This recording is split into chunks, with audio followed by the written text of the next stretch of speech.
obrigado por mais esse dia, por mais um momento que estamos aqui, aprendendo do Senhor, aprendendo sobre a história da igreja, sobre a história das heresias que surgiram, Pai. Nos municie, Senhor Jesus, da fé, da esperança, da Sua palavra, para que a gente possa, assim, combater tudo aquilo que vai contrário à Sua verdade, Pai. Em nome de Jesus, Pai, que nós possamos aprender e Te glorificar em tudo, Senhor. Amém. Amém. Amém. Vamos lá. Na semana passada a gente falou um pouco sobre, mais ou menos até aqui, né? Nesse período aqui da história da igreja. Então teve a morte e a ressurreição de Cristo, a ascensão, o concílio de Jerusalém, que foi para combater algumas ideias judaicas na época, o fim de Atos lá por volta de 64, mais ou menos. Em 70 teve a destruição do templo de Jerusalém. Então isso daí foi um marco na ruptura do cristianismo com o judaísmo mesmo, né? Então antes tinha essa coisa que todo judeu, né, era tudo igual, então até o judeu cristão era judeu também, não tinha essa separação, mas aqui foi um marco para separar o cristão do judeu. A gente falou da Didaquê, que era o ensino dos 12, né? A gente sabe que não foi escrito por eles, mas tinha um ensino ali geral sobre o Novo Testamento, sobre a Palavra de Deus. Aí teve a Guerra dos Judeus por causa de um novo Messias que surgiu naquela época. E aí, beleza, a gente entra na era da patrística aqui, dos pais da igreja, os pais apostólicos e dos apologistas e polemistas que a gente vai falar hoje, mas um pouquinho mais depois. E vamos lá. Gnosticismo, como a gente falou, né, a doutrina que negava a humanidade de Cristo, mas ela também falava que a salvação era pelo conhecimento, um conhecimento específico, novo, né? E depois a gente tem também o sabelianismo, que foi onde a gente parou, né? Ou modalismo, ou unicismo, tem vários nomes. O que é o sabelianismo? Vou ler aqui num documentinho que eu tenho sobre a história da igreja, depois se quiser eu até passo lá. Ainda não está completo, mas estou formando aqui tudo.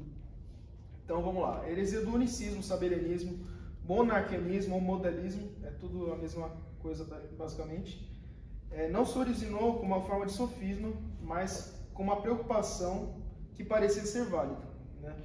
Então, o Sabélio, né, que é o cara que mais fomentou essa heresia, ele dizia que a Trindade ela não existia, tipo assim, era um Deus só e uma só pessoa. Então ela se manifestava, Deus se manifesta de maneiras diferentes. Por isso o nome de modalismo, né, de modos diferentes, né, vem disso.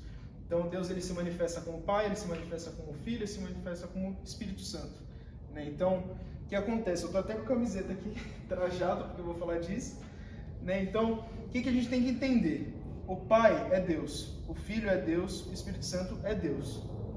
Só que o Pai não é o Espírito Santo não é o Filho não é o Pai. Então, são três pessoas diferentes, essas três pessoas são Deus, mas elas se diferenciam entre si.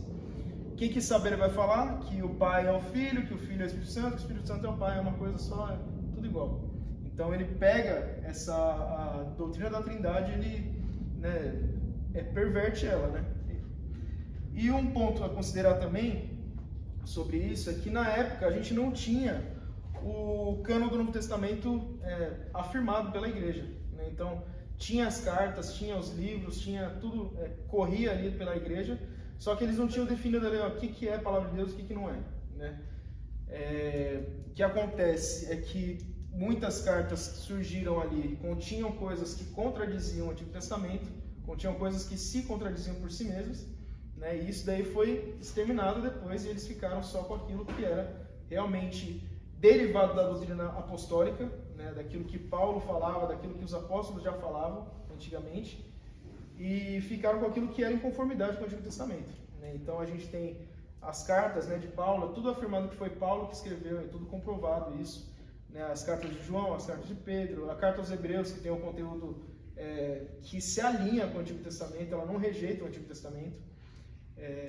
Apocalipse de João também é uma carta autoral, a gente sabe de quem veio, os evangelhos de Mateus, Marcos, Lucas, João, o livro de Atos que foi feito por Lucas, né? Então a gente tem toda essa comprovação histórica aí.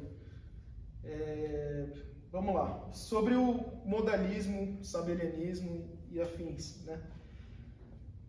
Como que a gente pode rejeitar isso? Por que a gente rejeita isso? Se a gente for observar, se Deus não é triuno, como ele sabia o que era amor antes da criação do homem? Porque como que a gente define o que é amor? né? Como que a gente experimenta o amor? Alguém queria arriscar aí? Como que a gente... Exatamente, amando alguém. Se a gente afirma que Deus criou o homem para aprender a amar, né? ou melhor dizendo, se a gente afirma que Deus era um só e não tinha 3 pessoas na Trindade, era só um Deus e só isso, como que ele sabia que era amor? Então essa é uma justificativa que até Agostinho vai usar para rebater essa ideia. Então Deus ele já era comunidade em si mesmo. Ele não precisava criar um homem para amar o homem, né? Para aprender o que é amor. Ele já era amor. Ele já tinha ali entre ele, né, mesmo o amor entre o Pai, o Filho e o Espírito Santo. Então já rolava essa comunidade em Deus, né? Então, quando ele cria o homem, quando ele faz o homem e a mulher, né, institui o casamento também, ele está espelhando aquilo que ele já é. Né? Ele está refletindo a glória dele ali na criação. Tem um outro ponto aqui, ó. Vou ler aqui uns pontos aqui que rebatem essa heresia da Trindade aí. A doutrina da Trindade possibilita a revelação definitiva de Deus. Ele passa a ser conhecido em Cristo. Ninguém jamais viu Deus, o Deus unigênito. Ninguém jamais viu Deus. O Deus unigênito que está junto ao Pai é quem o revelou. Está lá em João 1,18. Nenhum homem pode ver a Deus e continuar vivo. Êxodo 33, 20, 1 Timóteo 6, 16. Mas Deus, Filho, providenciou uma manifestação real de Deus na carne. Ponto 2. A Trindade possibilita a expiação. A redenção do pecador é realizada por meio da atividade distinta e unificada de cada pessoa da divindade. Muito mais, o sangue de Cristo, que pelo Espírito Eterno a si mesmo ofereceu sem mácula a Deus, purificará a nossa consciência das obras mortas para servirmos ao Deus vivo. Isso aí está lá em Hebreus 9,14. Textos que afirmam a doutrina da Trindade. Outro ponto. Por ser triuno, Deus tem sido desde a eternidade pessoal e relacional em seu próprio ser. Então Deus já se relacionava entre si, né, com total independência em relação à sua criação. Deus nunca teve necessidades não atendidas, né, nem é servido por mãos humanas como se precisasse de alguma coisa, pois Ele mesmo é quem dá a todos a vida, né, respiração e tudo mais. Atos 17, 25. A pessoalidade torna-se real somente dentro de relacionamentos concretizados. E a realidade do relacionamento somente pode existir onde existe algo ou alguém com o qual se relacionar. Se Deus não é plural em si mesmo, então ele não pode ter sido um Deus pessoal e relacional até dar início à criação. Né? E dessa forma teria sido dependente da criação para sua própria pessoalidade, o que é uma noção absurda e antibíblica. Entre as 3 pessoas da Trindade sempre existiram uma total harmonia e a expressão relacional. Deus é, desse ponto de vista, uma perfeita sociedade em si mesmo. Sem a pluralidade da Trindade, a eterna independência de Deus em relação à ordem criada e até mesmo sua existência eternamente pessoal e relacional teriam de ser negadas. O ponto 4. A Trindade proporciona um modelo supremo para os relacionamentos dentro do corpo de Cristo, da igreja. Então, a igreja, a comunidade da igreja é um reflexo da comunidade de Deus. E no casamento, né? Então, o casamento, a família é uma unidade, é um reflexo daquilo que Deus já é. Né? Deus ensina através disso. E é isso, o sabelianismo ele vai ter essas formas, né, como eu falei, vai ser chamado de monarquianismo, né? Esse monarquianismo é o quê? O monarquianismo era uma preocupação em preservar o monoteísmo e acabaram por criar concepções heréticas acerca do Espírito Santo e de Jesus. Então, nessa busca de preservar Deus sendo um só, eles criam essa heresia, né? Porque negam a Trindade. Tem um monarquianismo modalista, né? As 3 pessoas de Deus são modos de Deus se apresentar. Não são 3 pessoas de fato, ora Deus se manifesta como Pai, ora Filho, ora como Espírito Santo. Dessa maneira achavam que preservavam o monoteísmo e ao mesmo tempo abordavam as 3 pessoas da Trindade. E tem também o monarquianismo dinâmico, que a gente vai falar um pouquinho depois sobre o adocionismo, né? Então havia um monarquianismo alternativo chamado de monarquianismo dinâmico, onde eles afirmavam que havia sim distinções entre as 6 pessoas da Trindade, mas como que ela acontecia? O Pai era divino, o Filho não era. Foi um ser humano divinizado que Deus adotou. E alguns falavam que durante a concepção de Maria, Outros falavam que quando Jesus se batizou, se tornou divino, né? Então, eles tinham essa mistura aí que confundia toda a situação aí. Vamos lá. Partindo daqui ainda das heresias trinitarianas, né? Até coloquei aqui. A primeira é o sabelianismo, como falei. A segunda é o triteísmo. Então, se por um lado eles falavam que era um só Deus que se manifestava de formas diferentes, então, do outro lado ele falava que eram 3 deuses. Então, já trocava tudo aquilo que a palavra falava também, porque não são 3 deuses, é um Deus só. Então, o triteísmo ele vai falar que é o Deus Pai, o Deus, né, com D minúsculo, né? Um Deus Filho e um Deus Espírito Santo separados ali, que fazem tudo acontecer. Não preciso nem explicar o problema que há nisso, né? Porque se a gente nega que Deus é um só, a gente tá negando a própria palavra, né? Então, tem assim, o que a gente tem que fixar, né, na mente é isso daqui. O Pai é Deus, o Filho é Deus, o Espírito Santo é Deus, mas o Pai não é o Espírito Santo não é o Filho não é o Pai. É complicado falar disso, porque a Trindade é um negócio que o ser humano não consegue compreender. Tem uma frase até, deixa eu até ver aqui, que eu marquei aqui para falar ela, que é um autor desconhecido. Ele vai falar assim: Trindade, tente explicá-la e perderá a sua cabeça, tente negá-la e perderá a sua alma. É a verdade, a gente não consegue explicar a grandeza, o mistério da Trindade, né? Então, a gente tenta explicar até colocando o nome de Trindade, né? Mas a gente não consegue explicar, a gente não consegue ter essa dimensão de como acontece, como ocorre, como funciona. Algum ponto até aí a levantar sobre a Trindade? Se alguém pergunta sobre a Trindade, como que você explica essa... Tem alguma coisa para usar para explicar essa questão de ser um único Deus? Alguma coisa natural para explicar? 3 pessoas? Então, não tem. tem. É muito difícil, né? Não tem. Existe um pensamento... Tipo, é só a gente acreditar nisso e ponto, porque eu não vejo uma forma de explicar. Existem formas que o pessoal inventou de explicar, mas se você olhar bem, cai muito no que Sabélio falava. Por exemplo, o Sol é o Pai, a luz é, por exemplo, o Sol é Deus. A sua luz é Jesus, e o calor que a gente sente. O calor é o Espírito Santo. Então, o que a gente está fazendo aqui? A gente está criando um modalismo. Então, é Deus se manifestando de formas diferentes. A gente está caindo no Sabélio aqui. Mesma coisa também quando fala do ovo, né? A casca é o Pai, a clara é o Filho e a gema é o Espírito Santo. A gente está criando um modalismo também, né? Então, porque se a gente for falar a gema é o ovo, não é. A clara é o ovo, não é. A casca é o ovo, também não é. Então, tipo, a gente quebra isso daqui, né? Então não tem como explicar. A maneira mais fácil de explicar é esse modelinho aqui, né? Não tem muito jeito. Corpo, alma e espírito, né? Você explicar assim, né? Sim. Cada um tem uma função, né? Você não consegue nem explicar nem a existência de Deus. Se for tentar explicar, você não consegue. Acho que nem se Deus explicar. É porque vai da fé também, né? Então dá para você explicar conforme os atributos que ele revelou, né? Através da criação. Mas se a pessoa não crê, ela não vai crer de qualquer forma, né? Você sabe me dizer se o testemunho de Jeová, ele é triteísta? Porque ele acredita que Jesus não foi Deus, né? Sim. Que Jesus foi um homem. Então, eles caem muito no que o adocionismo vai falar. Cadê o adocionismo? É aqui. E no que Ário vai falar também, que é o próprio aqui, ó. O Ário, ele vai ter essa explicação.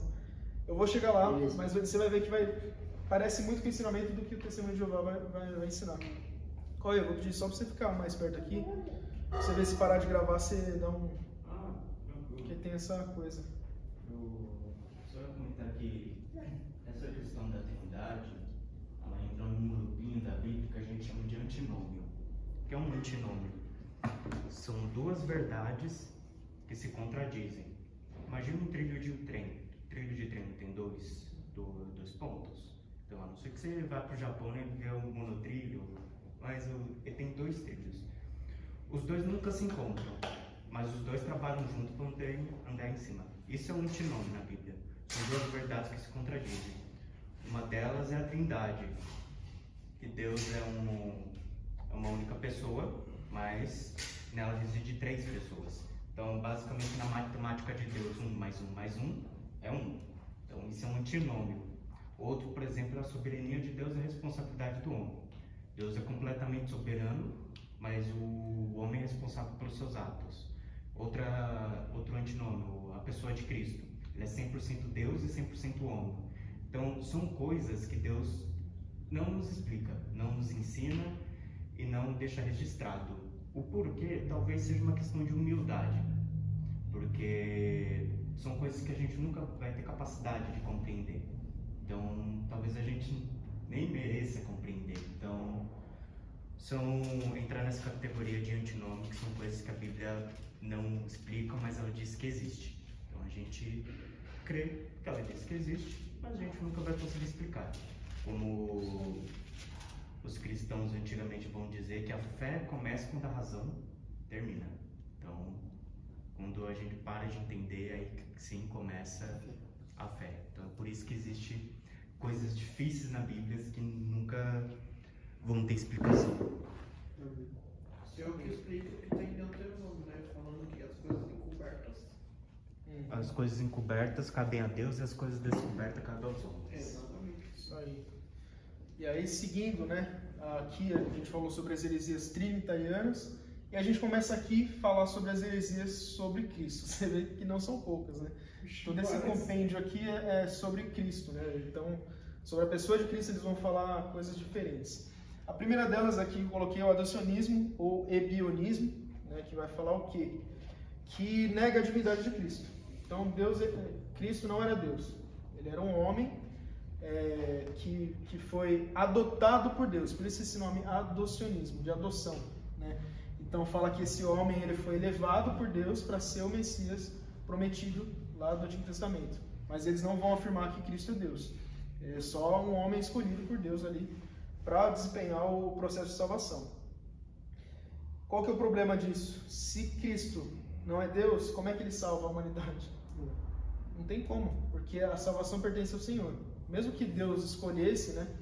Deus ele tinha que padecer, né? Porque é a própria eternidade ali que está em jogo, né? Então não tinha como ser só um homem ali morrer para salvar a humanidade. Então o adocionismo, ebionismo é uma heresia por isso. Pecados, né? Exato. É como pode um homem com pecado pagar pelo pecado dos outros. Exato. Quem Exatamente. vai pagar pelo pecado dele?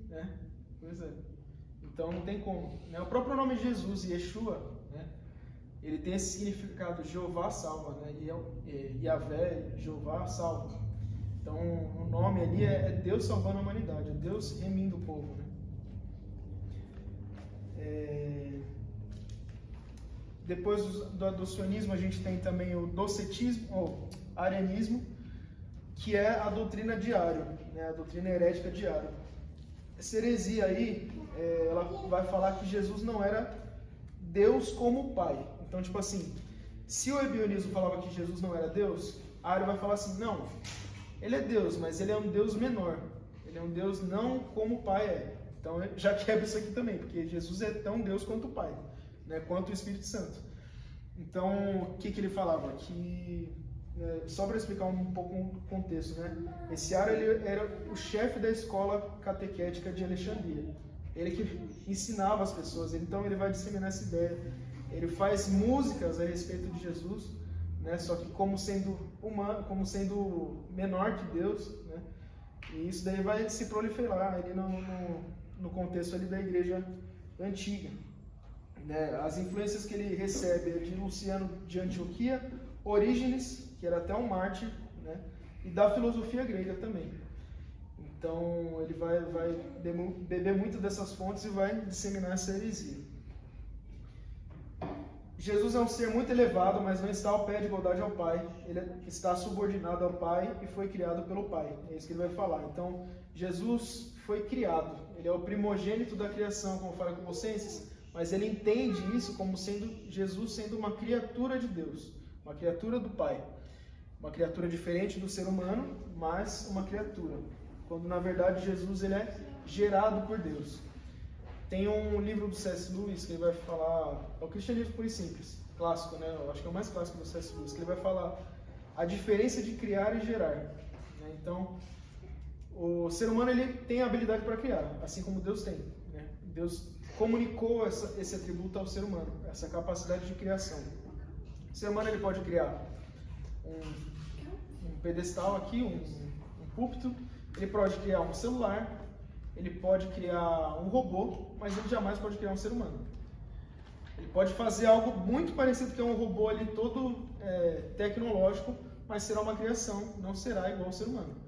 Agora, o ser humano ele gera o quê? Ser humano. Então, assim como o animal, o cachorro vai gerar cachorro, a girafa vai gerar girafa, o ser humano ele vai gerar outro ser humano. Assim também é Deus Pai.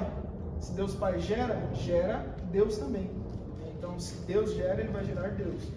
E aí entra o conflito, né? Quando que Jesus foi gerado? Ninguém sabe.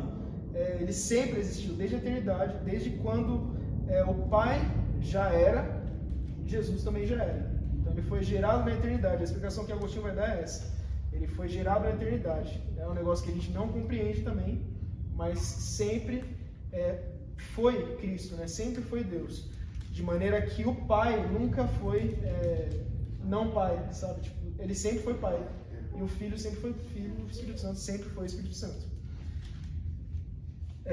Tá claro até aqui, nessa parte do arianismo? Sim. Né? Então, o que acontece? Você falou do Testemunho de Jeová. O Testemunho de Jeová é meio que um resquício disso, do Ário, porque ele vai falar que Jesus é um ser elevado, né? É isso que eles defendem até hoje. É um ser elevado, mas que não é Deus. Ele é escolhido por Deus ali. Até no texto de João 1, que fala no princípio era o verbo estava com Deus, o verbo era Deus, a Bíblia deles é adulterada. A Bíblia deles está assim, no princípio era o verbo estava com Deus e O verbo era um Deus. É isso aí. E está com D minúsculo. Então vai falar que ele é um Deus inferior. E aí o Espírito Santo, o que ele é o Espírito Santo? É uma força ativa. A que Deus usa ali para fazer as coisas, mas é só uma força, não é uma pessoa. E isso o Ário também defendia. E eu queria, condenar essa heresia de Ário, mas eu não queria tacar pedra em Ário também, porque a gente tem que lembrar do contexto da história. A gente não tinha muita informação na época, né? Não é que nem hoje, que a gente tem internet, a gente tem teologias sistemáticas prontas, né? A primeira teologia sistemática, se eu não me engano, acho que foi de Tomás de Aquino. Calma, me corrija se eu estiver falando errado. Se não foi ele, foi Calvino. Calvino, ele dedicou grande parte da vida dele sistematizando a igreja. É por isso que a reforma, depois de Martinho Lutero, que fala que Calvino é um reformador de segunda geração. Porque ele sistematizou tudo que foi dito antes. Então, assim, quando a gente fala que a doutrina reformada, a doutrina calvinista, não é porque Calvino criou, mas é porque ele sistematizou tudo. Então, Exato. Provavelmente ele foi o grande sistematizador da doutrina que a gente tem hoje, pelo menos da maioria das igrejas, a igreja batista, no começo era assim, a igreja presbiteriana. Então, falando de sistema, só vai surgir muito depois de Lutero, por assim dizer, um sistema moderno, assim. O sistema reformado, né? Pós-reforma, né? Porque Tomás de Aquino também vai defender umas coisas meio erradas, que hoje em dia a gente sabe que está errado. Se você abrir na apostila, na parte de arianismo, na doutrina da pessoa de Cristo, tem frases do próprio Ário. Ele tem uma frase que ele vai dizer que somos perseguidos por dizer que Cristo não é Deus. Então, tem algumas frases dele, das próprias disputas que ele fez, os próprios argumentos que ele usou na parte da pessoa de Cristo da apostila. Então depois vocês dão uma olhada. Isso aí. Na verdade, eu acho que já é a próxima aula aqui do Robson. Então é isso. Se Calvino é depois da reforma, Tomás de Aquino era mais ou menos aqui, 300 a 400. Junto com Agostinho também vai falar muita coisa teológica, né? Principalmente no livro Confissões, que é o mais famoso dele. Então ele vai ter muito conteúdo teológico bom ali, né? Vale a pena se vocês quiserem procurar esse livro. É excelente. Vamos lá. Outra coisa também. Acho que é isso. Do arianismo, acho que eu vou falar só isso. Vai ter as outras aulas, o pessoal vai entrar mais a fundo. A parte do docetismo, né? O que era o docetismo? Se o ebionismo negava, o adocionismo, né, negava a divindade de Cristo, o arianismo negava a plenitude da divindade de Cristo, o docetismo ele vai negar a humanidade de Cristo. Então, Deus né? Cristo não era Deus. Cristo era só Deus. Ele não era um homem comum, né? Tem até uma frase que eu vi, acho que hoje cedo, que eles vão defender que Cristo, quando andava na praia, não deixava pegada. Eu vou falar assim. Então ele vai falar isso, ele vai falar que Cristo era só um espírito ali, que não possuía carne, ele não encarnou. E aí o que é que a gente vê aqui? É que isso aqui também é resquício do quê? Do gnosticismo. Então Cristo não tinha corpo, porque o corpo é um negócio impuro, é um negócio sujo. Então Cristo, quando ele vem para a Terra, ele vem em espírito. E aí a gente responde isso, como ele foi morto? Não tinha sombra, não tinha nada, né? Então eles negavam esse sofrimento de Cristo na cruz, né? É interessante a gente comparar com o gnosticismo, porque o gnosticismo ele também vai negar a morte de Cristo, né? Os evangelhos gnósticos, entre aspas, eles não abordam a morte de Cristo, eles não abordam a crucificação, eles só vai focar no ensinamento, no conhecimento que Cristo passa, que é um conhecimento novo, um conhecimento diferente, né? Aí é onde a gente entra na seita. Toda seita ela tem a tendência de se separar, de ensinar um negócio novo, diferente de tudo que você já viu. Então o gnosticismo ele tinha essa mesma premissa. E o docetismo ele vai surgir aí também com base nessa ideia. Então Cristo não era humano, né, para eles. Se Cristo não é humano também, como que ele vai pagar pelos pecados da humanidade? Então tem mais essa. Né? É só Deus que pode pagar e é só um humano que podia pagar. Né? Porque é um humano para pagar o preço de toda a outra humanidade, né? Toda a humanidade adâmica pós-queda. Né? Então, se nega a humanidade de Cristo, a gente nega totalmente a redenção de Deus para a humanidade. Aí a gente tem depois o apolinarismo, que o apolinarismo, vocês veem como cada coisa que a pessoa inventava. Esse daqui já vai negar a plenitude da divindade de Cristo. Da humanidade de Cristo. Então, tipo assim, Cristo ele era meio humano, ele era Deus, mas ele era só um pouquinho humano, para ele morrer, para ele ressuscitar. E aí também, né, não tem como defender isso. Porque ele vai falar que não tem como ele ser 100% humano, que o ser humano é pecador, tudo, mas a gente sabe que quando a gente olha a geração de Cristo, quem que foi que gerou Cristo na barriga de Maria? Foi o próprio Espírito Santo. Então, Cristo ele nasceu sem pecado. Ele foi concebido sem pecado nenhum, porque ele era a geração de Deus. Então, ele também por mais... não tinha o gene de Maria, né? Ele era não gene tinha. só de Deus. É de Deus, porque se você for ver na biologia, o sangue do bebê ele não se mistura com o sangue da mãe. Né? Então, Cristo ele nasceu ali de Deus. Né? Ele era 100% humano, 100% divino. Bom, apolinarismo. Outra heresia que vai surgir sobre a pessoa de Cristo é esse nestorianismo. Aqui que ele vai falar. Ele nega a unidade das naturezas em uma só pessoa. Né? Então, como é que pode, né? O questionamento é esse. Como é que pode Cristo ser homem e ser Deus ao mesmo tempo? Né? Então, o que ele vai falar? São duas pessoas dentro de uma pessoa só. Então, ele vai falar que duas personalidades, é isso mesmo, é um bipolar. Ora ele é Deus, ora ele é ser humano. Né? E alguns vão falar até que ele nasceu humano, ele viveu como humano, morreu humano, mas quando ele ressuscitou como Deus. Então, você vê essa bagunça que os caras fazem para tentar entender a natureza de Cristo, que é o que o Caio falou, que a gente nunca vai compreender como funciona isso. É só aceitar. E aí a gente tem o último aqui, que é o eutiquianismo, que é um cara chamado Eutique. Não é Eutico, é Eutique, eu acho, se eu não me engano. Mas Eutico é o cara da Bíblia, tá? Que dormiu lá na janela e caiu. Mas o eutiquianismo ele vai falar meio no oposto do nestorianismo, ele vai negar a distinção das naturezas. Então o que ele vai falar? Ele vai falar assim, Cristo era Deus, Cristo era homem. Mas isso não faz sentido. Na verdade, Cristo ele era uma entidade nova, ele era uma fusão de Deus e homem que originou uma coisa nova ali, um negócio transcendente que a gente não consegue entender. Também está errado, né? Então, se junta essas coisas, como que a gente vai explicar isso, né? Não tem como. Você vê que tudo é uma tentativa de explicar a humanidade, a divindade de Cristo, mas de formas que o homem consegue compreender. E quando a gente tenta explicar a maneira que o homem pode compreender, a gente entra em parafuso, né? A gente é aquele negócio, a Trindade, se a gente for tentar explicar, a gente vai perder a cabeça. E se a gente for negar, a gente vai errar, a gente vai perder a alma. Né? Algum ponto a levantar aqui, nessa parte? Beleza, aí a gente parte então para o último aqui que eu coloquei das heresias dessa época, que é o macedonianismo. Esse daí vai negar a divindade do Espírito Santo. Então vai falar que Jesus, né, quando ele fala lá que se eu não for, eu não envio o Espírito Santo, né, para os discípulos, né, mas vou enviar algum Consolador, eles vão pegar e vão falar assim, Jesus foi o criador do Espírito Santo. Então eles vão negar também a ação do Espírito Santo na própria história da redenção, né, no próprio nascimento de Cristo, na própria atitude de Cristo em tudo que ele fez, na própria ressurreição de Cristo. Né, então eles vão falar que Jesus criou o Espírito Santo. Bom, parando aqui por um momento, né, e aí vindo mais para a linha histórica aqui, o que a gente vai ter? A gente vai ter os apologistas e polemistas. Eu queria ler um texto com vocês, que está lá em 1 Pedro.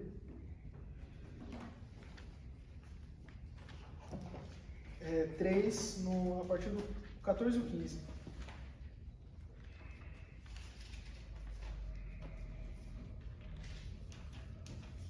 A gente vai ter uma mensagem aqui que é para nós, para cada um de nós aqui, nessa manhã. 1 Pedro 3, 14. Ele vai falar assim: mas mesmo que venham a sofrer por causa da justiça, vocês são bem-aventurados. Não tenham medo das ameaças, nem fiquem angustiados. Pelo contrário, santifiquem a Cristo como Senhor no seu coração, estando sempre preparados para responder a todo aquele que pedir a razão da esperança que vocês têm. Então a gente entra na era apologética. Se por um lado a gente tem todas essas heresias surgindo, a gente tem grandes homens de Deus que vão se originar aqui para combater essas heresias. Então é disso que Pedro fala aqui, a gente está pronto para defender a fé, para defender a causa da nossa esperança, né, a razão da esperança que a gente tem. Nomes aqui, né, dessa época que a gente pode citar, deixa eu só ver aqui para não perder, mas não vou me aprofundar, só para vocês pesquisarem depois mesmo, tá?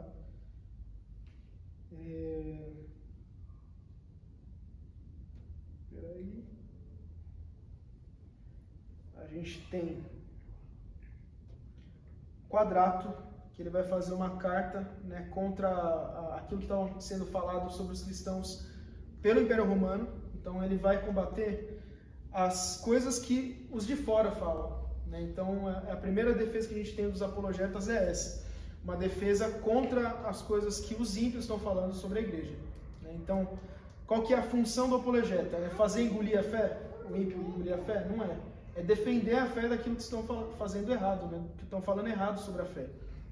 O que vai acontecer nesse período aqui que o cristianismo ele ascende, né? Ele começa a ganhar muitos fiéis, muitos seguidores, e durante o Império Romano. O Império Romano ele tinha o panteão de deuses deles, e uma nova religião afetava aquilo que eles pensavam, toda a cultura deles, né? Afetava também o culto ao imperador, que até o Giba falou na semana passada, né? Então o culto ao imperador era um negócio que era proclamado para todo o povo fazer, só que os cristãos eles não faziam isso, né? Porque o culto ao imperador era tratar o imperador como se fosse Deus, e isso a gente não pode tolerar, e os cristãos daquela época não toleravam também. E aí o que acontece? Nesse meio aí surge de fora do Império Romano, de pessoas que criam em outros deuses, outras divindades, muitas conversas sobre o cristianismo de forma errada. Então o que eles vão falar? Que o cristianismo era uma seita doida, maluca, que as pessoas elas se reuniam para praticar orgias. Eles vão falar isso.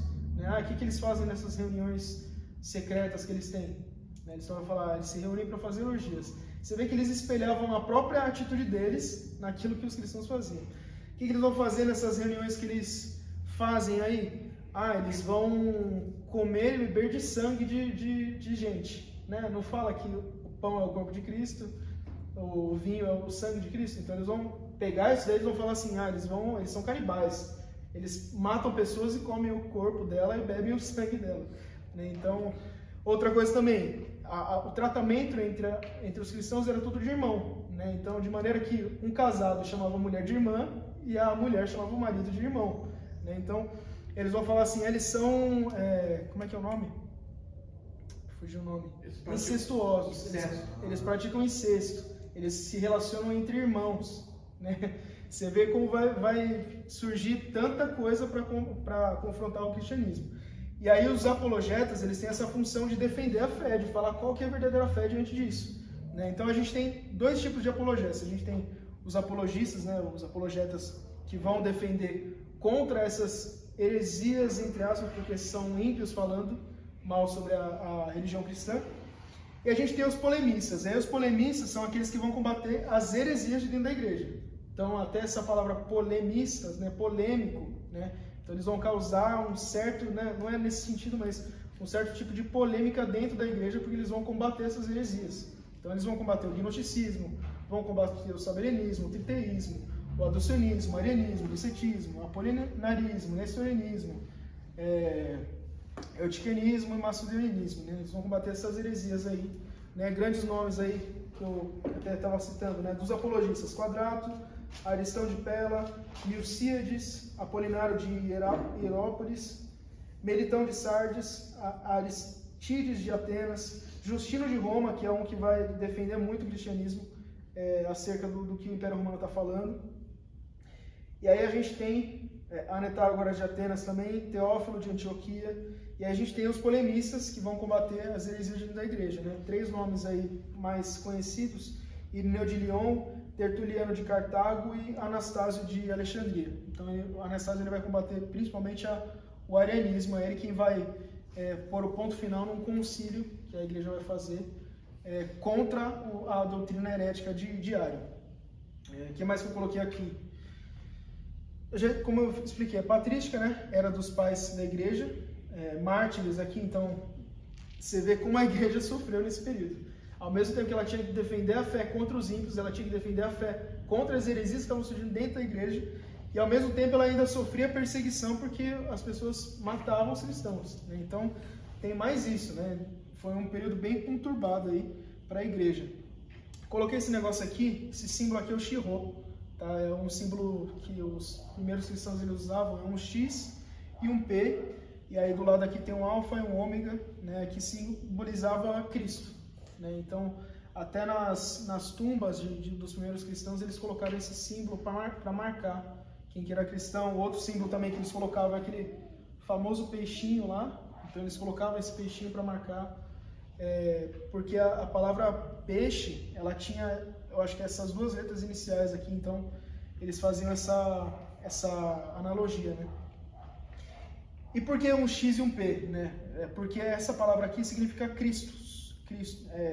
Está escrito Cristo aqui em grego, né? Christos, né? Então eles usavam as 2 primeiras letras da palavra Cristo para simbolizar o cristianismo, né? Então essa é uma marca inicial aí da igreja. Coloquei só por curiosidade mesmo, que é legal a gente ter essa noção. O que mais? O credo apostólico. Aí a gente volta para o estudo do Cauê. Né? Você vê o parênteses que eu abri entre da aula passada e agora. Vamos lá. A gente parou na página, eu não vou saber o número, página 7 do estudo do Cauê, onde está o credo apostólico. Vocês querem fazer um intervalinho agora ou a gente continua e deixa pro fim para não ter erro? Você que manda. E aí, Cauê? Você que manda? Fica complicado. Pra mim pode ir direto, gente. Pode direto? Se vocês importam. Tá, vamos lá então. Então, credo apostólico, né? Vocês acharam aí? Localizaram onde está? Página 7. Página 7. Sim, creio em Deus, fé Isso e vai ter fé. ocupado. Isso. Alguém manda pro FI? Ou coloca o FI no grupo? Vou compartilhar com você, peraí. Você tá no grupo? Ele tá no grupo, só manda o... Tá, só manda lá. Vamos lá, o credo apostólico então. O que é o credo apostólico? Diante de tantas heresias, de tanta coisa que as pessoas falavam a respeito de Jesus, a respeito da Trindade, a respeito da Trindade, vai surgir então essa confissão de fé, essa primeira confissão de fé da igreja, o credo apostólico, que mais uma das coisas que a gente, como protestante evangélico, a gente tende a rejeitar, porque a gente acha que isso é coisa de católico. Não é. Vou explicar certinho aqui. Qual que é o credo apostólico, então? Como que eles vão defender aquilo que eles creem, né? Porque até o momento eles não tinham ainda um cânon definido no Novo Testamento. Então, como que eles vão defender a fé? Como que eles vão afirmar que eles são cristãos genuínos? A partir desse credo. Creio em Deus Pai Todo-Poderoso, Criador do céu e da terra, e em Jesus Cristo, seu único Filho, nosso Senhor, que foi concebido pelo poder do Espírito Santo, nasceu da Virgem Maria, padeceu sob Pôncio Pilatos, foi crucificado e morto e sepultado. Desceu à mansão dos mortos, ressuscitou ao terceiro dia, subiu ao céu. Mano, obrigado, velho. Obrigado de verdade. Desceu à mansão dos mortos, ressuscitou ao terceiro dia, subiu aos céus, está sentado à direita de Deus Pai Todo-Poderoso, de onde há de vir e julgar os vivos e os mortos. Creio no Espírito Santo, na Santa Igreja Católica, na comunhão dos santos, na remissão dos pecados, na ressurreição da carne, na vida eterna. Eu sei que quando a gente ouve isso, a gente já sente um negócio no ouvido na Santa Igreja Católica. Como assim? Não, eles fazem isso até hoje.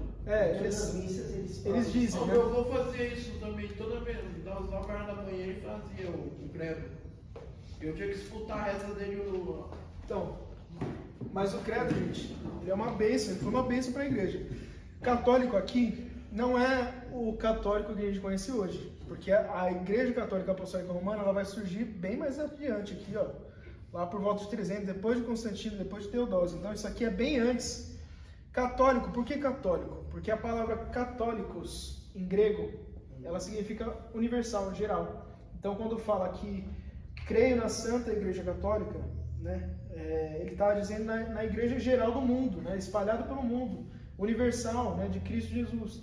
Então esse católico é nesse sentido, né, todos nós somos católicos nesse sentido da palavra. Daí, no caso, vai contra aquelas igrejas que acham que só elas vão ser salvas, né? Exatamente. Porque a igreja está espalhada... Exatamente, vai até contra isso. Né? Então, é muito importante a gente ter noção desse credo, porque foi... o que é credo? Né? É creio. É a palavra creio em latim. Então, eu creio. Né? Então, basicamente é isso. Bom, então, a fundação desse credo vai por volta de 100 aqui, mais ou menos, até... Né, não se sabe qual o momento desse período, né, até 300 e pouco, não se sabe qual momento que foi, mas foi entre esse espaço de tempo aí. O que mais? Seguindo aqui, né, então o combate às heresias estava com muito afinco nesse sentido de tanta coisa que surgiu para combater a igreja. E aí o que acontece? A gente sabe que os mártires ali estavam tendo perseguição, tudo. A gente tem o início da perseguição de Nero, que vai começar aqui, né? E mais ou menos aqui, né, a perseguição, porque aqui era a perseguição judaica, aí aqui em 64 é Nero que vai perseguir os cristãos, porque, como os historiadores vão falar, né, provavelmente ele incendiou Roma e colocou a culpa nos cristãos e começa a perseguir. A gente tem Décio, a gente tem Séptimo Severo, a gente tem...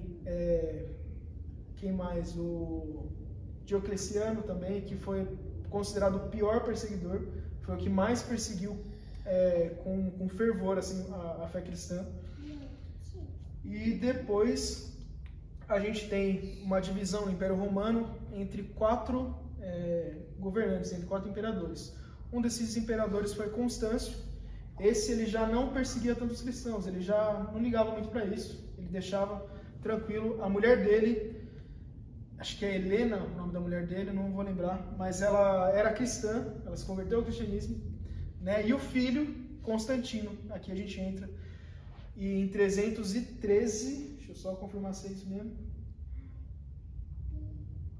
em 311 ele faz um édito de tolerância, né? Esse Constantino, que ele vai assumir o lugar do pai como imperador, ele faz um édito de tolerância, ele deixa o cristianismo rolar de boa, ele não persegue mais. E aí, em 313, ele faz o édito de Milão, né? E esse daí já concede favores ao cristianismo. Então a gente tem, por um lado isso aí é bom, mas por um lado isso aí é horrível, porque a gente vai ver o que vai desaguar isso aí mais pra frente, que é essa coisinha aqui, ó, chamada Igreja Católica Apostólica Romana. Depois de Constantino, depois o Consta, que eu tinha marcado aqui, vem o Teodósio. O que esse Teodósio vai fazer? Bom, só para voltar um pouco, né? Depois de Constantino, no governo dele, a gente começa a ter as primeiras invasões bárbaras ao Império Romano. Então a gente está no finzinho do Império Romano ali. E Constantino, o que ele faz? Com medo das invasões bárbaras no Ocidente, no Império Romano Ocidental, ele muda para Bizâncio e lá ele funda a cidade dele, Constantinopla. Que é a Primeira... Exatamente. Exatamente. Então ele vai fundar essa cidade, a primeira cidade cristã da época. Então, de todo o período histórico, né, na verdade. Então, a partir daí, o Império Romano ele vai estar concentrado ali em Bizâncio, né, em Constantinopla. E no Ocidente, o que vai acontecer? Vai ter um bispo em Roma que ele vai falar assim, ó, fica tomando conta das coisas aí um pouco aí, né? Tipo, eu tô aqui, mas você tá aí cuidando das coisas. Então, basicamente vai ser isso. Então, a gente começa a ter um processo aí, né, de imperialização da igreja, né? Então, mas o que vai acontecer? Teodósio, depois de Constantino, ele vai assumir e ele vai declarar que a fé cristã ela é oficial do Império Romano. Então, a gente tem aí o processo definido aí da igreja imperial. Então, a igreja do império, né? A igreja do Estado. Você vê como é grave isso, né? Então, a igreja e o Estado, elas formam uma coisa só. Antes disso, um pouquinho antes, Constantino ele vai promover o primeiro concílio ecumênico, porque tinha todas essas heresias que estavam surgindo e a igreja estava se perdendo, estava disseminando muita ideia diferente, e isso daí não é bom nem para o Império Romano, né? Porque se Constantino já professa agora da fé cristã, né, ele tem que afirmar o que ele acredita, o que é certo, o que é errado. Então ele vai convocar o primeiro concílio ecumênico, vai ser por ele, o concílio de Nicéia, onde eles vão combater principalmente essa doutrina diária aqui. Aí depois tem o concílio de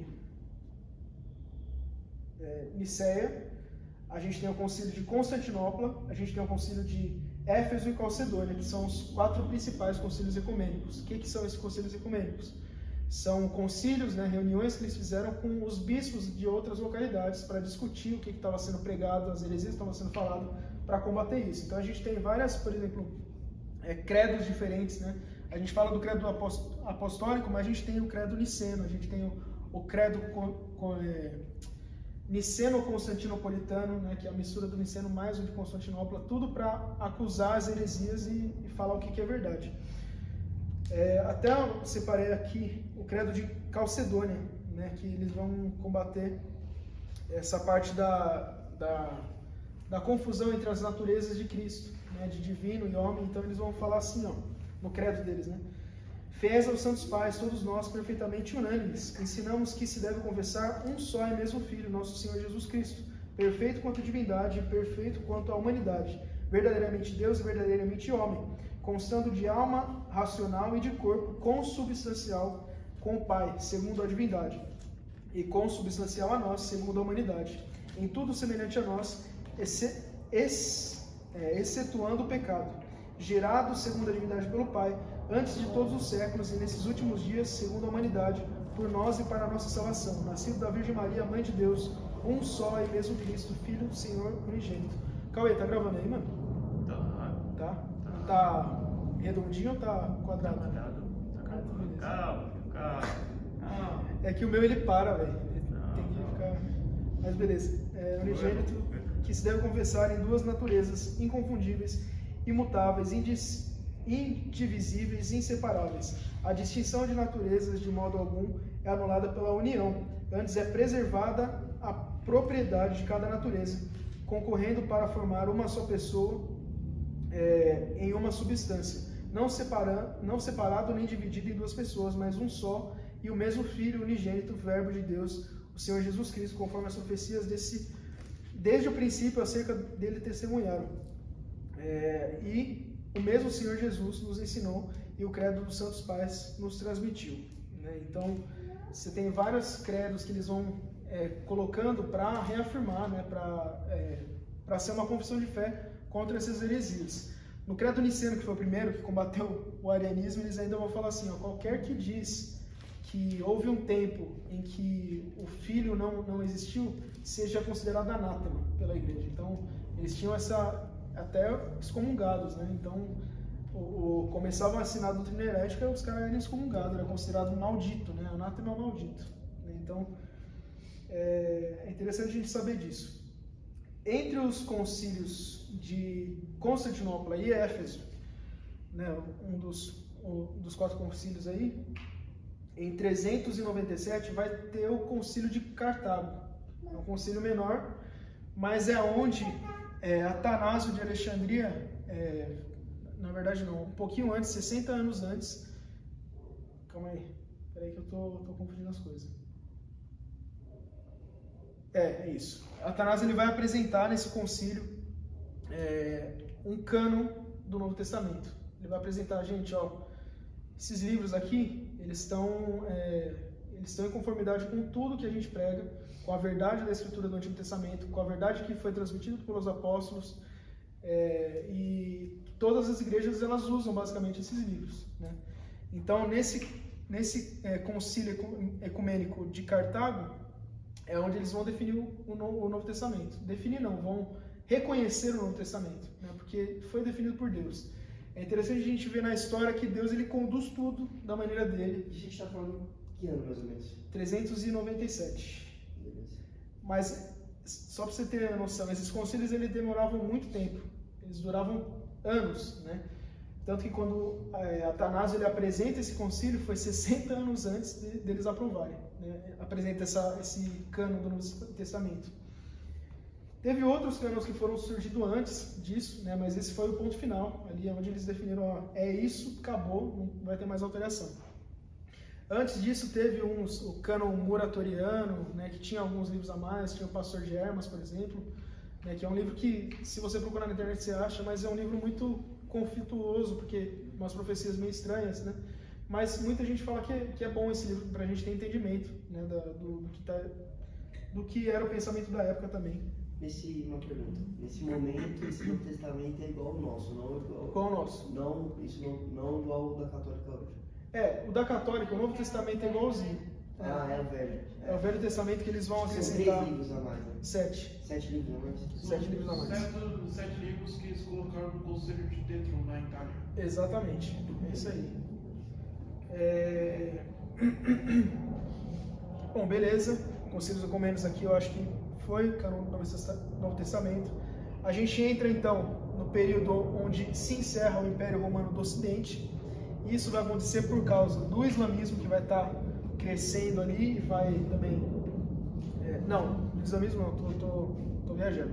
Dos bárbaros que vão estar invadindo, então vai corromper tudo ali, vão começar a formar os reinos. E o que sobra nesse período, né, da invasão bárbara? As igrejas. Os missionários beneditinos, os monges, eles vão continuar ali. Então, por isso que a gente tem o início ali da Idade Média com os reinos católicos, né? Os reinos católicos apostólicos romanos, porque o bispo de Roma ainda tem essa representatividade, porque nessa época também inicia o papado, né? Então, tem muita coisa que vai incrementando aqui, não foi um processo curto, tá? Foi muito longo, de anos, que vão acrescentando novas coisas, vão mudando muitas tradições, vão acrescentando muitas tradições. Constantino mesmo, ele adiciona a parte das vestes litúrgicas. É Constantino que faz isso, né? Concede ali as vestes, aquelas roupas lá, todas diferentonas para os padres, para os bispos, né? O termo papa, né, era um termo que já era usado antigamente, né, no sentido de pai, assim, eles tinham como referência, mas esse papa ele vai ser utilizado depois concentrado no bispo de Roma, né? Se antes os bispos de todas as igrejas eram chamados de papai nesse sentido, né, de transmissor da verdade, né, da verdade bíblica, aqui o papa é aquele de Roma, é aquele que governa tudo, é aquele que manda, é aquele que desmanda também, e é isso, né? Então ele vai ser o absoluto ali, né, o vicário de Cristo na Terra. E aí a gente entra na Idade Média, né? Na Idade Média a gente entra nas Cruzadas. Um ponto que eu queria ressaltar das Cruzadas é que, por mais que tenha sido um período zoado, um negócio zoado, bem zoado, a gente também vê a mão de Deus ali, porque o período das Cruzadas foi justamente para combater o Islã, que estava crescendo de forma absurda, absurda. Eles chegaram a tomar até a Espanha, os islâmicos, né?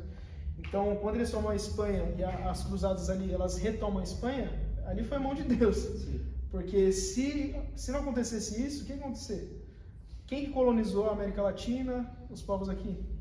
Foi o pessoal ali da Espanha, foi da Inglaterra, tudo ali. né? Eles iam dominar tudo, ia dominar a Inglaterra também, ia vir para cá e aqui a gente ia ser um país islâmico, né? É isso que ia acontecer, né? Se a gente for ver, né, a gente não pode afirmar que seria isso exatamente que ia acontecer, mas pelo andar da carruagem, né, era isso que ia acontecer. As cruzadas foram convocadas por que rei? Foi o Papa Urbano V, se eu não me engano. Ele que começou a falar assim, ó, não é tolerável que a gente tenha perdido a Terra Santa, né? Então Jerusalém estava invadida pelos muçulmanos. Eles falam assim, não, vamos lá, vamos quebrar tudo e Deus está no nosso lado, e é isso. Então eles invadiram, eles tomam Jerusalém de novo, né?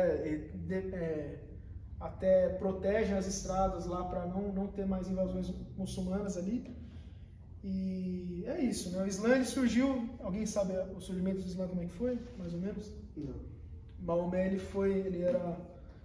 estava num processo espiritual de se abnegar, né? De ficar sozinho para querer ouvir a voz de Deus. E numa caverna que ele foi lá, um anjo apareceu para ele. Aí falou assim, ó, estou te transmitindo aqui a verdade, agora a verdade verdadeira sobre a redenção da humanidade, sobre Deus, né? Então ele fala de Alá, ele vai falar todo o Alcorão, né? Vai recitar para ele, e aí Maomé, né? Maomé, ele vai escrever isso e vai começar a pregar. A primeira fase que ele vai começar a pregar, ele não é muito bem aceito, que é uma fase de paz, né? Então ele vai pregar nas cidades, só que a cidade fala assim, mas outra religião, né? Tem tanta religião já, ele era do meio onde tinha muitas misturas de religiões, muitas crenças, muitos deuses. Ele vai passar, as pessoas não aceitam muito bem isso, mas depois, na segunda, ele vai para outro lugar, e aí é onde ele vai escrever a Jihad, eu acho que é a Jihad, que é a parte da justiça, né? A parte da espada, é o livro da espada. E aí ele vai ter muitos seguidores. E aí o que vai acontecer? Ele vai com esses seguidores, vai voltar para a cidade de antes e vai submeter o povo ao islamismo. Então, a própria palavra Islã significa submissão. Assim, ou você aceita ou você aceita. Ou você aceita vivo ou você aceita morto. Essa é a verdade. É uma religião que se mistura com a política dos seus países. Uhum, é isso aí. E tanto que a gente tem essa era dos mártires, eu marquei aqui, mas os mártires continuam até hoje aí, em países islâmicos, eles são perseguidos, mortos, né? Isso aí todo mundo sabe. Todos nós, né? A respeito da cruzada, tem um filme muito bom, acho que alguém já deve ter assistido, eu acho que o nome é justamente Cruzada, se não me engano. É bom.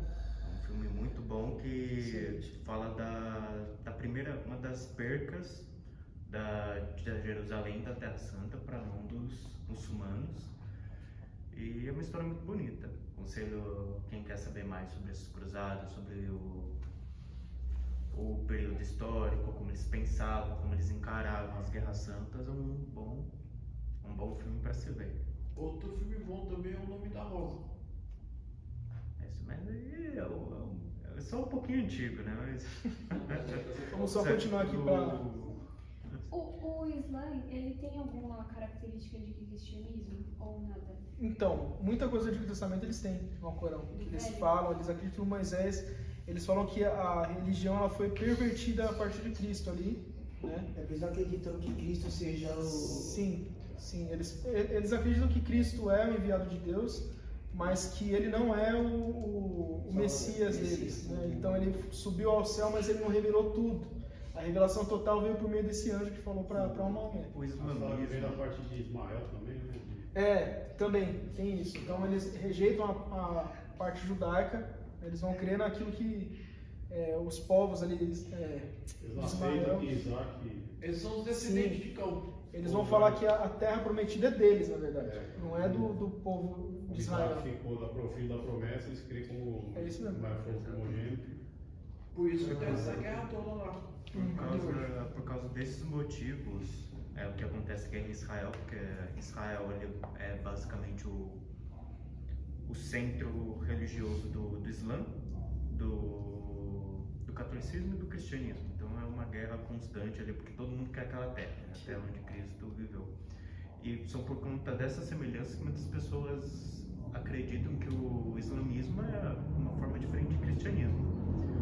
Então, o anjo que foi falar com Maomé é o anjo Gabriel, diz dizer. O mesmo anjo que foi falar com Maria.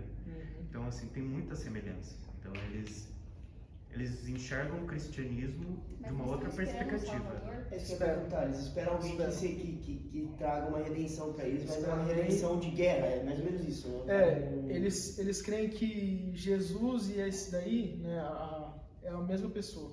Né? Então, Jesus já veio. Só que Jesus não era esse redentor, né? Eles falam que a gente está esperando esse redentor deles. Né? Para eles, Cristo é um profeta, um grande profeta. Então, para eles, os grandes profetas que existiram: Moisés, Abraão, Jesus e Maomé. Para eles são esses 4, e nenhum deles são divino, mas eles trazem a revelação divina, sendo para eles o último grande profeta. O que fechou essa revelação foi Maomé. Então, para eles, é essa visão que eles têm. Então, basicamente, o islamismo é isso. O islamismo é uma visão distorcida do cristianismo, mas a raiz está no nosso cristianismo. É isso aí. Então, só continuando aqui, então nesse período aqui vai acontecer essas coisas. Antes de entrar ainda no Renascimento, né, na pré-reforma, a gente tem esse crescimento da Igreja Católica Apostólica Romana, essa disseminação do que o Papa pensa, do que o Papa fala, né? Então, e vários papas, né, que é uma linhagem imensa, e vão falar um monte de coisa. Vão falar que Pedro foi o primeiro Papa, e a gente não tem registro nenhum disso, né? A gente não tem, principalmente porque nessa época aqui, os registros aí da história da Igreja são meio escassos. Então não tem como... então não tem como afirmar essas coisas, né? Enfim, deixa eu só ler um negócio aqui. Não, vai tomar muito tempo, depois eu mando no grupo, mais fácil. Que é os pontos do papado ali, que eles falavam para defender isso. Beleza, e voltando para o texto do Cauê aqui, documento, né, logo depois do Credo Apostólico aí. Ao longo da Idade Média foram se estabelecendo as crenças oficiais da conhecida e distinta do cristianismo. Igreja Apostólica Católica Romana, crenças essas que deveriam ser aceitas por todos, e as autoridades religiosas, com o apoio das autoridades políticas, perseguiram os que pusessem em dúvida esses pontos de vista. O catolicismo medieval, contudo, não era unitário. No Ocidente, o bispo de Roma, o Papa, era a autoridade máxima.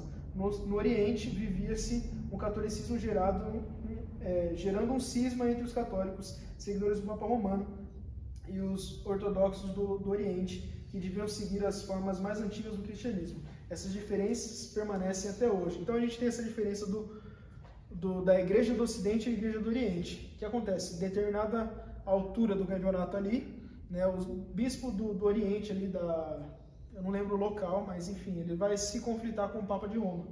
Ele vai falar assim: então tá bom, então a gente faz um racha aqui, a gente vai ser a Igreja Ortodoxa, vocês continuam sendo a Igreja Romana aí. Então tem esse cisma, conhecido como o Grande Cisma do Oriente, né? E é isso, né? Aí depois, um pouquinho mais pra frente, a gente tem a queda do Ocidente também, que aí ocorre pelos islâmicos, eles retomam a terra ali e tudo. E as igrejas ali, elas continuam funcionando no sistema ortodoxo, como o Cauê colocou aqui. Beleza, em 1517 ocorreu um novo cisma da Igreja Católica Romana, né? É o que a Igreja Católica Romana vai falar que foi o primeiro cisma, que ela nunca teve cisma nenhum, né? Mas na verdade a gente vê que teve o cisma da Ortodoxa, que já não concordava com as visões do Papa, e teve outro cisma também. Se a gente for ver na história, durante o Império ali, quando a Igreja se tornou imperial, quando Constantino também antes deu os benefícios da Igreja, muitos saíram da Igreja. Eles falaram assim: eu vou viver a forma do cristianismo correta, que eu vejo que é correta, porque a Igreja está por fora, né? Eles erraram também porque eles saíram do corpo, né? Eles começaram a se isolar. Tem muitos caras que viram monge no sentido de eremita, né? Se afastaram da igreja, não se comungavam mais. Então, só que eles partiram dessa ideia de que a igreja estava ficando muito fácil, estava muito cheia de benefícios, cheia de pompa, né? As grandes construções que foram se iniciando, né? As igrejas ali, aquelas catedrais enormes, né? Então vai se originando então essa revolta aí por parte do povo de Deus que estava dentro da Igreja Católica Romana. Então a gente tem os pré-reformadores, John Wycliffe, William Tyndale, a gente tem John Hus, exatamente. Então os primeiros ali que vão transmitia essa ideia de que a igreja precisava de reforma. E aí, em 1517, ocorreu um novo cisma dentro da Igreja Católica Romana, na qual surgiram grupos que protestavam contra a igreja, algumas regras, imposições e heresias da igreja. Esse movimento ficou conhecido como Reforma Protestante, que deu início com as ideias e conversão do monge alemão Martinho Lutero e sua famosa publicação, As 95 Teses. Nesse período, as pessoas estavam insatisfeitas com o grande poder do Papa, os abusos cometidos por membros da Igreja Católica e o afastamento constante da sã doutrina, o que levou Lutero a condenar a venda de indulgências e o luxo que a igreja desfrutava, bem como o empobrecimento espiritual. Renasce assim o cristianismo histórico, perdido pela igreja depois das reformas de Constantino, rasgando novamente o véu que separa o homem de Deus, trazendo à tona a luz do legítimo evangelho. Glória a Deus por isso, né? Porque o evangelho é revelado a justiça de Deus, uma justiça que do princípio ao fim é pela fé, como está escrito, o justo viverá pela fé, Romanos 1,17. E aí a gente tem as 5 solas, né? As 5 solas que são, me corrija se eu estiver errado, Cauê, meu Deus do céu, análises que fizeram com base na doutrina que Lutero pregava e estabeleceram essas 5 solas, é isso, né? O que acontece? Os 5 solas é um combate direto à Igreja Católica. Eles olharam as doutrinas fundamentais da Igreja Católica e criaram esses 5 pontos, esses 5 solas, esses 5 somentes, para bater de frente com as doutrinas da Igreja Católica. Então, essa não é só a base da fé protestante, mas também é uma criptonita, para assim dizer, da Igreja Católica. Então, esse foi o intuito dos 5 solas. E é por isso que chama 5 somentes, porque a Igreja Católica ela acredita em todos os pontos que estão ali, mas não acredita que é apenas aquilo. Por exemplo, sola Cristo. Eles acreditam em Cristo, mas não acreditam que apenas Cristo é o suficiente para a salvação. Por isso a gente coloca sola, apenas Cristo, apenas glória a Deus, apenas fé. Então, basicamente, esse é o propósito dos 5 solas. É importante de ressaltar também que nesse período da Reforma ocorre o Renascimento, né? Que o Renascimento ele vai resgatar muita coisa, estudos antigos, a arte antiga, ele vai ser um renascimento mesmo. Da Renascença. Exato. Então, tipo assim, veio junto, né? Isso. Então, Lutero era um cara que estudava muito, né? Ele se dedicava no estudo da palavra, né? O monge agostiniano, Agostinho, ele tinha muitos pontos que era contrário à Igreja Católica Romana, né? Não que ele combatesse a Igreja Católica Romana, porque na época não tinha distinção, na época dele. Mas Lutero, vendo os escritos, vendo tudo aquilo, ele falou assim, opa, tá errado aqui, tá funcionando totalmente diferente do que a Escritura diz, do que os próprios antepassados, os bispos antigos, os teólogos antigos diriam, né? Então aí a gente tem as 5 solas. A sola Escritura, afirmamos a Escritura inerrante, como a gente até estudou esses dias aí, como fonte única de revelação divina escrita, única para constranger a consciência. A Bíblia sozinha ensina tudo o que é necessário para a nossa salvação do pecado e é o padrão pelo qual todo comportamento cristão deve ser avaliado. Negamos que qualquer credo, concílio ou indivíduo possa constranger a consciência de um crente, que o Espírito Santo fale independente de ou contrariando o que está exposto na Bíblia, ou que a experiência pessoal possa ser veículo de revelação. É bom ponto que o Cauê levantou aqui, porque na época dos concílios, tinha muitos católicos, né, da época, que consideravam os concílios ecumênicos como sendo 4 evangelhos. Eles faziam essa alusão. Então, eram os 4 principais concílios ecumênicos, e eles falavam assim, são os novos 4 evangelhos da igreja aí, né? Então, tinha muita essa idolatria em cima de coisa que foi feita por homens, né? Lógico, é um sistema de entendimento, é um sistema teológico que eles estabeleceram ali para combater as heresias, mas ele não tem o mesmo peso da palavra de Deus. A gente tem que ter isso em mente. Segundo Timóteo 3,16, né? Toda a Escritura é divinamente inspirada e proveitosa para ensinar, para redarguir, para corrigir, para instruir a igreja, para instruir em justiça, para que o homem de Deus seja perfeito e perfeitamente instruído para toda boa obra. Sola fide, né? Somente a fé. Afirmamos que a justificação é somente pela graça, somente por intermédio da fé e somente por causa de Cristo. Na justificação, a retidão de Cristo nos é imputada como o único meio possível de satisfazer a perfeita justiça de Deus. Negamos que a justificação se baseie em qualquer mérito que em nós possa ser achado, ou com base numa infusão de justiça de Cristo em nós, ou que uma instituição que reivindique ser igreja, mas negue ou condene sola fide, possa ser reconhecida como igreja legítima. Romanos 1, do 16 a 17. Porque não me envergonho do Evangelho de Cristo, pois é poder de Deus para a salvação de todo aquele que crê, primeiro do judeu e também do grego, pois nele se descobre a justiça de Deus, de fé em fé, como está escrito, mas o justo viverá pela fé. Solos Cristo, somente Cristo, né? Afirmamos que nossa salvação é realizada unicamente pela obra mediatória do Cristo histórico. Sua vida sem pecado e sua expiação por si só são suficientes para nossa justificação e reconciliação com o Pai. Negamos que o Evangelho esteja sendo pregado se a obra substitutiva de Cristo não estiver sendo declarada e a fé em Cristo e a sua obra não estiver sendo invocada. Seja conhecido de todos nós e de todo o povo de Israel, que em nome de Jesus Cristo Nazareno, aquele que vós crucificastes, a quem Deus ressuscitou dentre os mortos, em nome desse é que este está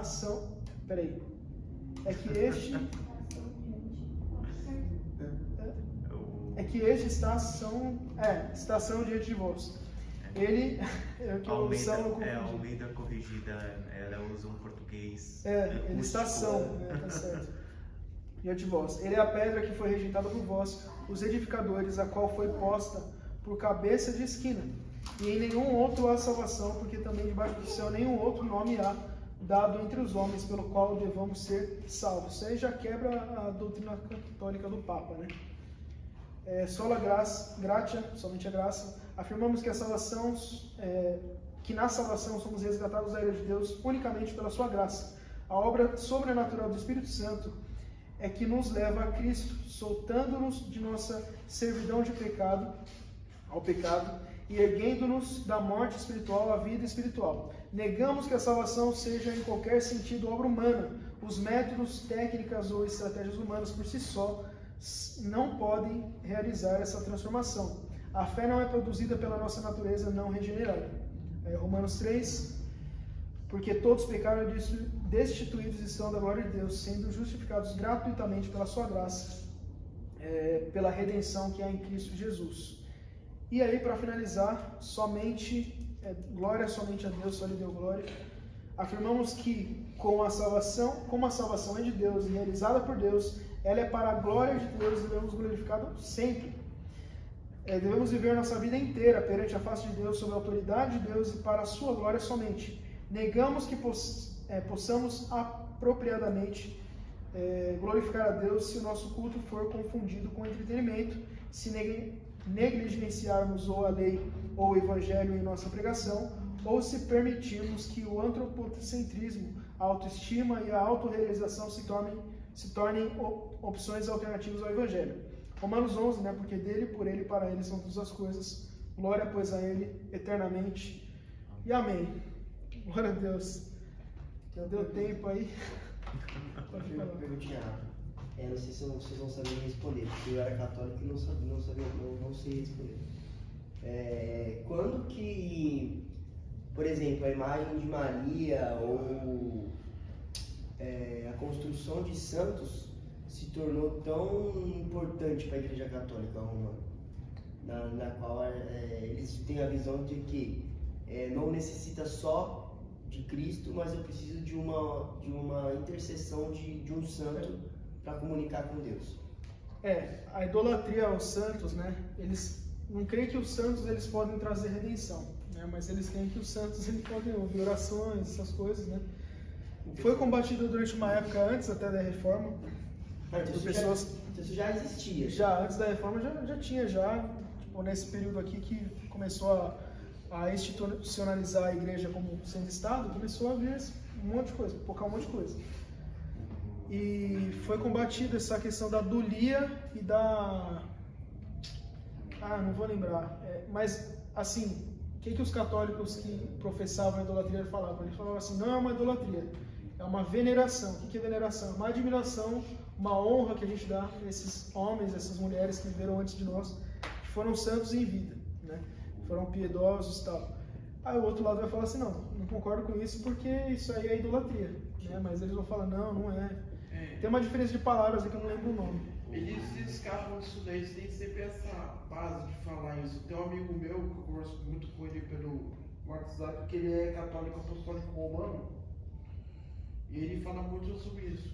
Ele é tipo daqueles caras da canção nova, sabe? Aqueles tipo, caras carismáticos. Você perguntou como surgiu, né? Como nasceu isso na igreja. É que acontece o seguinte: quando Constantino começou a oficializar o cristianismo, a gente tem que lembrar que o cristianismo ele não se tornou a princípio a religião assim, majoritária no Império. Ele se tornou parte das religiões. Então, o Império Romano tinha várias religiões, Constantino fez que o cristianismo fosse mais uma. E o que acontece? Tinha o cristianismo, ali misturado com o judaísmo, e tinha as crenças romanas. As crenças romanas, elas tinham muito dessa questão de idolatria das pessoas. Então, assim, eles adoravam grandes imperadores, grandes generais, adoravam os deuses gregos repaginados ali, né? Zeus vira Júpiter, Ares vira Marte, etc. Quando Constantino pegou a religião cristã e colocou no império, o que aconteceu? Misturou. Então, os pensamentos cristãos se misturam com os pensamentos romanos. E quando mais para frente os imperadores tiram as outras religiões e falam, não, agora só o cristianismo e acabou, as pessoas que idolatravam as outras religiões são forçadas a entrar no cristianismo. Afinal, se não entrasse, né, o imperador ia lá e vá. Então, acontece essa mistura. As pessoas entram na igreja com o santo, com as imagens deles debaixo do braço. Aí vai misturando, e com o passar do tempo, pessoas com esse pensamento vão assumindo o poder, vão subindo. Aí começa essa ideia de que, a gente pode continuar com essa ideia de imagem, de reverência, só que agora não podemos idolatrar os imperadores, os grandes heróis, os deuses gregos. Agora a gente tem que idolatrar os grandes mártires da nossa igreja, adorar, aí vem a palavra santo. Então começa aí. Quando mistura o Império Romano, a mentalidade greco-romana com a mentalidade cristã, acaba nisso. Então é por causa dessa mistura que os católicos aderem às imagens, porque os romanos adoravam a imagem das grandes figuras de suas histórias, e isso passou para o cristianismo. Então os católicos adoram as grandes imagens do cristianismo. Então foi nesse período que começou a mistura e persiste até hoje. Tem um esqueminha, depois eu vou mandar no grupo, das épocas, das coisas que foram entrando na igreja, foi corrompendo aos poucos até virar tudo. Eu vou mandar lá depois. Legal, interessante. boa resposta, é bom saber isso. O Constantino ele vai estabelecer, até achei aqui o negócio, os ritos religiosos, a adesão dos símbolos da igreja, né, até não cristãos, então vai misturando mesmo. As imagens, as roupas sacerdotais, a primeira basílica, a Basílica de São Pedro, é ele que vai fazer, né, é um negócio master, né, grande. Os bispos agora têm certa autoridade civil, não apenas espiritual, então ele coloca as pessoas para mandar. Né? É isso aí, vai entrando, vai mudando, de pouquinho em pouquinho foi corrompendo. Isso acontece até hoje, né? Que a Igreja Católica chama de beatificação, né? Eles pegam uma pessoa, beatificam ela dizendo que ela é santo, e agora essa pessoa ela pode ajudar na nossa salvação. Essa é a função do santo. Se você procurar na internet aí, ó, hoje é dia 28 de agosto, procura aí, santo do dia 28 de agosto, vai ter. Então, vai ter um santo aí específico pro dia 28. Não, tem tanto santo que já tem, acho que já tá tendo 2 santos por dia já. Então, muita eu acho que a beatificação mais recente foi em 2003, que é a Madre Teresa de Calcutá. Não lembro quem era o Papa na época, mas ele beatificou. O Papa era ainda o Papa. Só um ponto para levantar aqui também do Constantino, que é como que ele se rendeu ao cristianismo, né? Alguns vão falar que ele viu que crescia muito, ele vai falar assim, já que eu não posso contra eles, vou me juntar. Eu não acredito muito nessa hipótese, porque o Diocleciano ele quase acabou com os cristãos na época, pela perseguição. Então, se Constantino quisesse continuar, Constâncio, o pai dele, quisesse continuar, ia acontecer, mas Deus preservou, né? Então, O que acontece? Alguns vão falar que Constantino ele teve uma visão de uma cruz, né, no céu, e aí Deus falando para ele assim, ó, sobre esse símbolo você vai vencer uma batalha que ia acontecer contra um império que estava tentando invadir Roma, né? O início das invasões bárbaras estava começando e tinha essa batalha aí, e ele teve essa visão, esse sonho, né? E aí ele foi com um estandarte lá com uma cruz, né? Então ele colocou, até tem uma dúvida se é uma cruz, né? Os historiadores falam se ou é uma cruz ou é esse símbolo aqui do Chirro, que ele coloca, inclusive vira até símbolo do lábaro romano depois. Isso daqui nas bandeiras, lá no topo da bandeira tem esse símbolo aí. Então ele venceu essa batalha e depois disso ele se converte ao cristianismo. Outro fato interessante também é que no final da vida dele, né, como lembra que eu falei que ele estabelece o Concílio de Nicéia para acabar com a divisão entre os pensamentos cristãos, né? No final da sua vida, ele é batizado por um ariano. Então ele se converte ao arianismo, né? Ele se converte à heresia que ele mesmo combateu, né? Estabeleceu o Concílio de Nicéia para combater, né? Porque para ele era mais fácil entender Jesus como sendo um Deus menor do que um Deus igual o Pai e o Espírito Santo, né? Então é isso, você vê, né? Tá certinho. O cara terminou a vida dessa forma, né? Mas é só uma curiosidade mesmo. Que se batizou?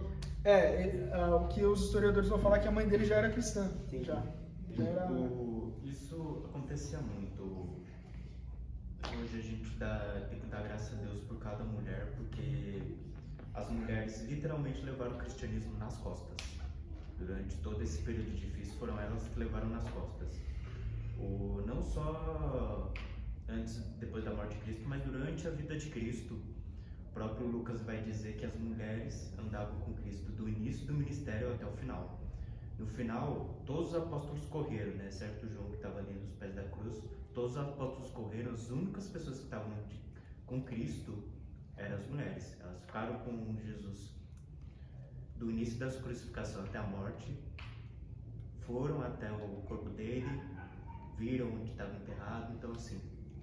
E depois disso, a grande parte das mulheres a grande maioria que se convertia naquela época, e eram por causa delas que muitas vezes os maridos e as casas se convertiam. Então assim, se estamos hoje aqui é em grande parte por causa das mulheres, porque as mulheres literalmente carregaram o cristianismo nas costas. Embora as grandes autoridades da igreja tenham sido os bispos, os presbíteros e os apologetas foram homens, tem muita dessa figura masculina na liderança, o que realmente carregou nas costas foram as mulheres. Então, porque o homem ele tem muito um caráter de executor, né? Então a maioria dos escritos que a gente tem, composto de teologia, tudo foi por homens por causa disso, né? Mas as mulheres elas tiveram um papel importantíssimo, né, também, né? E como o Cauê falou, tem uma historiadora brasileira até, chama Ruth Salviano, depois eu vou mandar os nomes aí para vocês darem uma pesquisada. Ela é focada na história da igreja, protagonizada por mulheres, né? Então ela fala de tudo, desde a reforma, da martírio, reforma. Sabe aquele ditado que a gente fala que todo grande homem tem uma grande mulher por trás? A grande maioria dos grandes pais da igreja só foram o que foram porque ou as mães, ou as mulheres, ou as esposas se converteram.